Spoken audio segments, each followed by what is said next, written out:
All right, welcome back, free radicals, to probably one of the most throttled back platforms, although I don't do a lot of commentary every day. But yes, welcome back to the Radical Independent. My name is Dave. Donald Trump gets indicted, and it's too big of a news story for me to not do a video about. I don't know if I'm going to have a unique perspective or anything to add to the conversation on this, but I do have some observations to make. The first thing is that this is a gift. This is a gift for the news media, both left and right. The normal media, which is clearly neoliberal, normal, not in a good way, by the way, but just the prevailing media.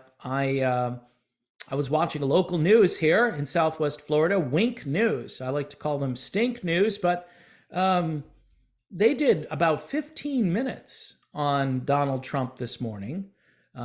This is probably the longest segment they've done since the heart of Hurricane Ian, or when COVID was in its prime, where they would dedicate like a half hour of their coverage to all the COVID nonsense that was going on. So this gives the media a gift. This gives them ratings. The people on the left and the right are going to start duking it out again. All right, before I get into some other points here, as far as Trump goes, this is just ridiculous. He paid off a woman prior to 2016. Why didn't they run this up the flagpole in 2016? If they had something on Trump, they wanted to stop him. Why are we waiting 7 years to get to the bottom of this? All right. Again, I'm not the biggest Donald Trump fan at this point. I don't know who is, better suited, though, to run as a Republican. Yes, you've got DeSantis, but so far he's being crushed in the polls. That might change if he formally announces his run for the presidency. By the way, DeSantis says he won't participate in the extradition of Donald Trump from Florida to New York. So, in other words, he's not going to send law enforcement to Mar-a-Lago and say, hey, Donald, get in the car. We're taking you to the airport. This is so ridiculous and so petty. The same thing happened to John Edwards, if you remember John Edwards, and they didn't find him guilty of anything. And I think his stuff was far more egregious than the Trump stuff. And look, for those of you who would say, hey, Trump was doing a lot of nefarious things prior to him becoming president. Yeah, a lot of people said, I'm not electing the Pope, I'm not electing a priest, I'm not electing a pastor, I'm electing the president, and I want him to do stuff, and I really don't care about his past. Well, some might argue that his past is finally catching up to him in that regard. I really think this is an open and shut case, especially based on the evidence and the law, the way it comes down, not on the side of a federal crime. It might be a misdemeanor. It had nothing to do with his campaign. And look, this woman, probably a gold digger. And this is just stupid. All right. It's just stupid. So as much as maybe I'm not as enthusiastic about Donald Trump, this will make me a little bit more enthusiastic about Donald Trump. Because again, who else is really standing up for certain values and certain views? And I'm saying he's really imperfect and it's getting old and getting tired, but what else is coming along that's going to replace that? Tulsi Gabbard, I would love Tulsi to run for president.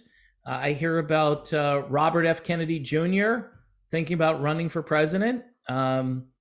Both of those people would be game-changing candidates for me, all right? Because neither of them are tethered to the establishment in any way, as far as I can tell. Some may say Tulsi is embracing some of the establishment now, going on Fox News and being her own pundit on her own channel. But Robert F. Kennedy Jr., nah. I mean, he's already probably going to be in jeopardy if he declares he's running for the presidency because of what happened to his father and his uncle and all of the tragedies within the Kennedy family. And I'm not a big fan of other Kennedys other than JFK, but in hindsight, both JFK and Robert F. Kennedy were anti-establishment and were alerting people to the dangers ahead. Just like Robert F. Kennedy, right? The real Anthony Fauci. Yeah. I mean, that's the kind of rebellion and that's the kind of drawing people together from different perspectives, left and right, no affiliation, those types of people. And believe me, independents, those are the ones that really end up, making elections go one way or another, supposedly, according to the political pundits out there. And I don't know how smart they are, but all right. So what is this going to do? All right. It's ultimately distracting until it's resolved. So all those things that we should be hearing about in the news, inflation out of control, budgets that aren't being balanced, crimes being committed, this crazy shooting in Tennessee, where's the manifesto? I mean, we should know what that says. We should know the motivation here. Again, we want to prevent these things from happening. So maybe we can see the culture war going to the next level. And then maybe we need to start to enact some laws, or schools need some very strong security. I'm all for hardening schools at this point. I mean, we're living in a fallen world and it's getting worse by the second. And no one is really going to talk about that element of things, that morality is gone. The Constitution was not meant for this kind of population. Wasn't designed. And when people say the Constitution is outdated, unfortunately, they are right, because it was designed for people who had some basis in morality. And yes, were predominantly Christian, not all, and at least had a worldview, even if it's just natural law and common sense. Those sorts of things are gone. You know, you turn on the TV for 5 minutes and you hear somebody talking about how this group of people need more rights or they're under attack, and you scratch your head and you're like, I just want to leave people alone.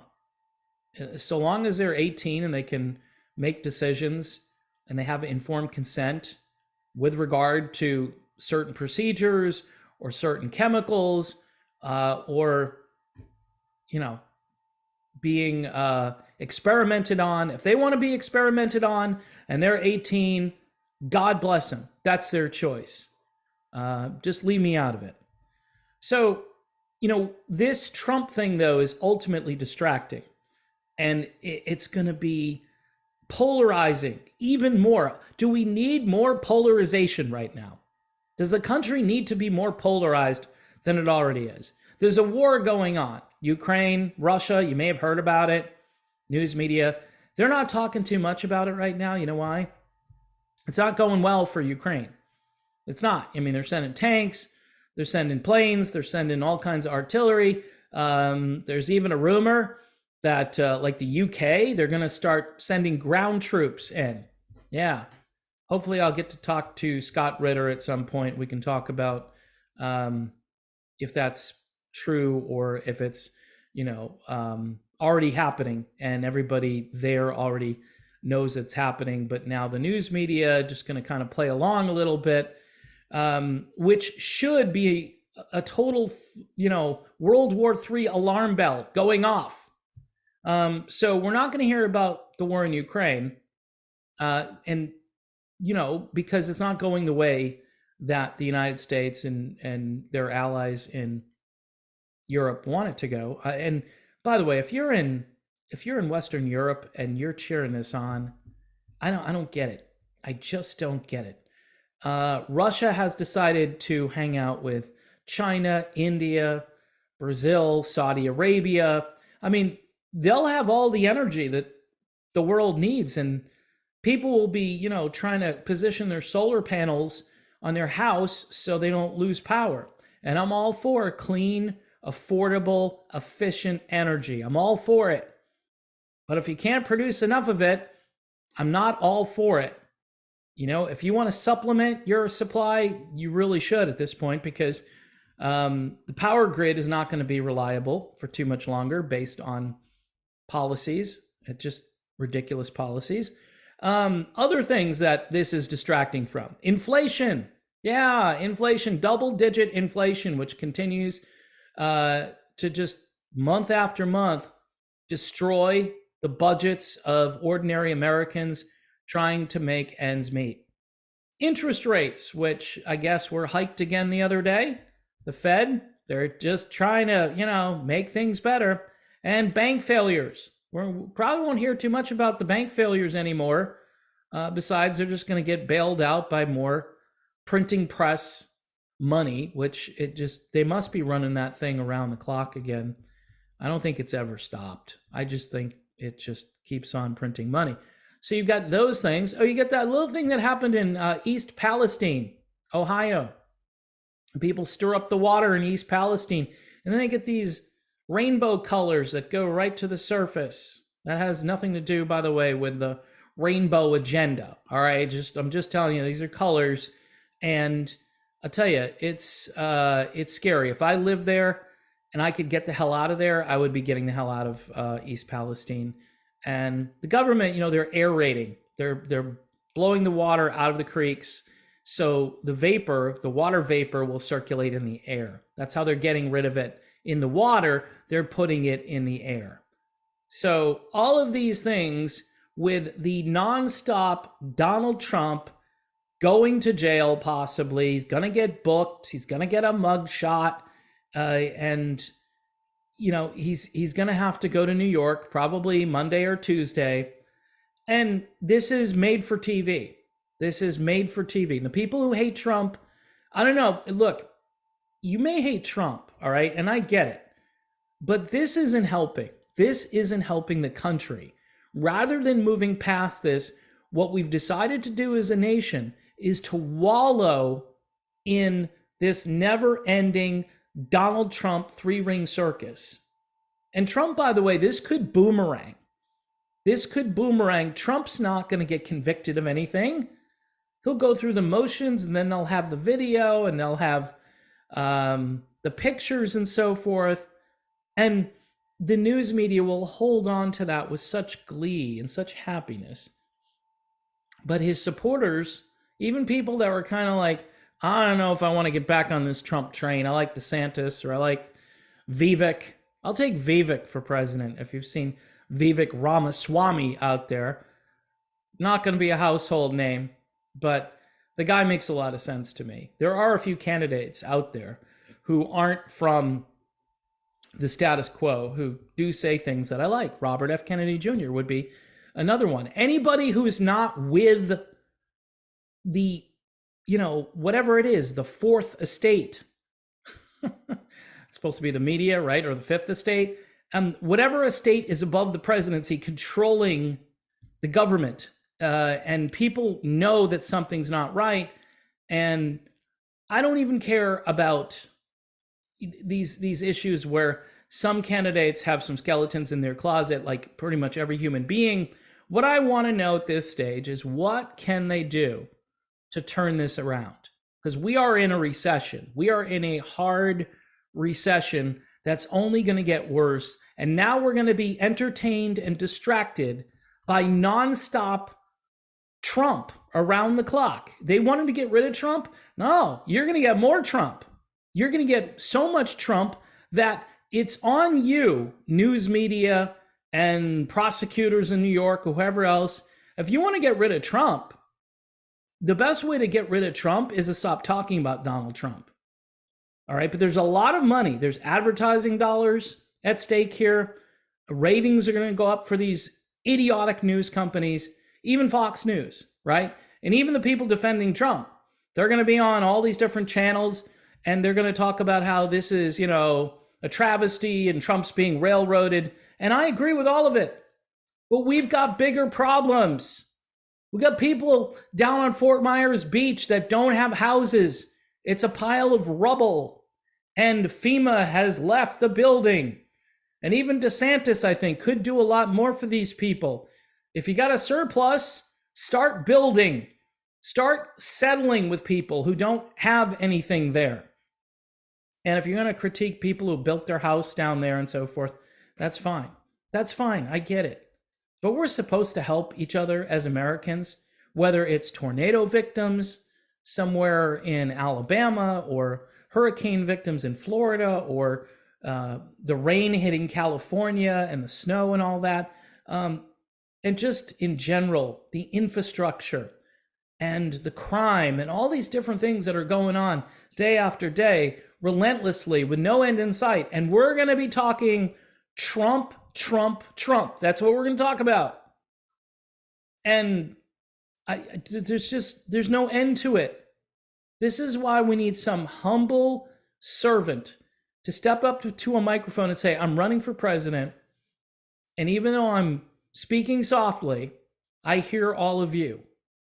And I'm going to do a bunch of things that will unite people, bring us together, and solve these problems.